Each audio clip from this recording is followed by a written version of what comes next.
बहुसंख्य जनतेचा असा समज झाला की छगन भुजबळ यांच्या विरुद्ध महाराष्ट्र सदनाची जी केस चालली होती ती ईडीने मागे घेतली आहे. कोणालाही धक्का बिक्का बसला नाही.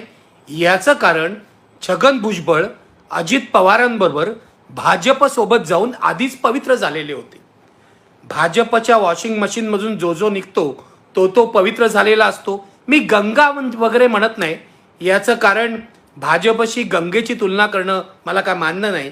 परंतु तुम्ही असं म्हणू शकता छगन भुजबळ वॉशिंग मशीनमधून पवित्र झाले आणि त्यांना आता सर्व खटल्यातून सूट मिळणार असं गृहीतच धरलं होतं लोकांनी. त्यामुळे ही बातमी आली की ईडीने हायकोर्टातली याचिका मागे घेतली. याचं कुणालाही आश्चर्य वाटलं नाही. छगन भुजबळ यांना मोठा दिलासा मिळाला असं लोक म्हणायला लागले. राजकारण्यांचाही असा समज झाला, कारण आज उद्धव ठाकरे